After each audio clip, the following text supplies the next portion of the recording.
Thank you very much.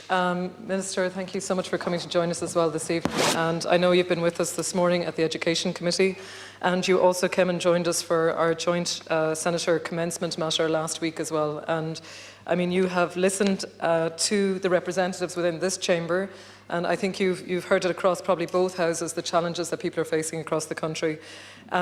This programme is a really fantastic initiative, and as you know, the intent was to reduce the cost of living for so many families for a cost that was $650 a year down to $500 a year, and then eventually that we were going to offer it this year to families for free. Of course, the challenges that have come with that we're all very aware of now.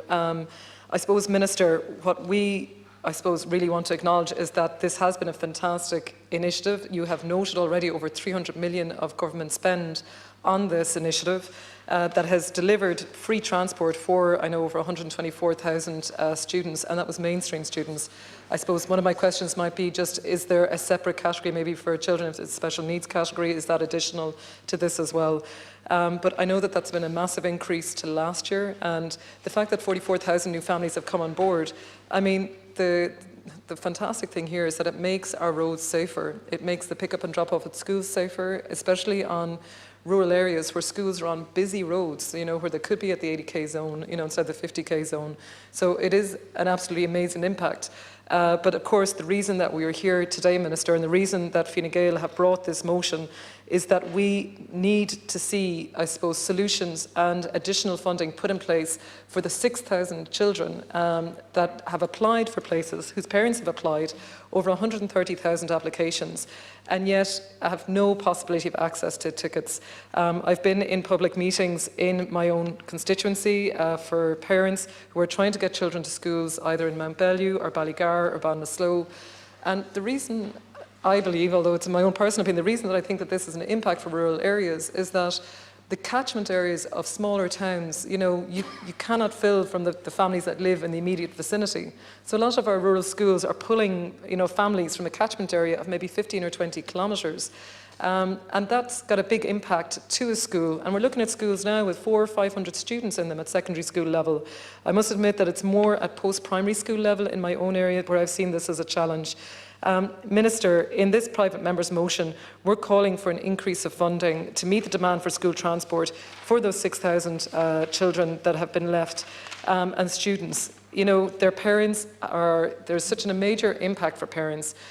We are dealing with calls where, parents are leaving their jobs, where they're dealing with immense stress, where they're trying to deal with a number of children and where they always had access. And I know that I've spoken already this morning just about the level of expectation, but I think that's one of the real challenges about what we have seen over the last month or so, is that there was this expectation that they had the ticket previously, there was a rollover of applications, and the process is that the notification, they may only have received it in the first or second week of September. And I know that was due to the huge amount of applications. But Minister, you have noted that you are going to look at engaging with, I know, Minister McGrath in relation to this funding. You have noted the budget that's coming out next week. I suppose for Fine Gael, we have raised this numerous times within our own grouping, and I know that we are engaging as well with Minister Paschal Donohue's office to engage with Mr McGrath on this issue as well. It is urgent and it is vital that we find a solution for a fantastic initiative that has brought benefit to so many, and yet we have these families that have been left outside of this programme. I very much acknowledge that you have the school transport review programme as well that is hopefully going to come to a conclusion by the end of this year. And there will be, I'm sure, very many new proposals in that programme. But Minister, we need solutions now. Solutions next year, we need them now. Those families are struggling right now. They're going day to day without knowing what's going to happen in the next week or 2 weeks ahead. I take on board the criteria that you've mentioned, but for so many of these families, this definition of concessionary and eligible, it literally is something that they have discovered now. They've always had access to these tickets.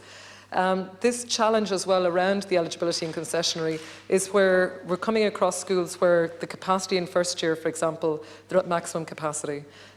What are the opportunities for, the P3 schools? We're delving into this nitty-gritty detail. of eligibility criteria for families that are really struggling. And Minister, I suppose the intent of this bill and your intent and the legacy I would see that you would wish to have with this bill is that this has been groundbreaking in terms of taking cars off the road, safe routes to school for children, reducing the cost, making a major impact to families' income and households' expenditure for this year that's in it, with the huge energy crisis that we're facing. Minister, there is a legacy here. You have a legacy with this initiative that you brought forward. We're asking that we find solutions for the last amount of applications that are still outstanding. Thank you.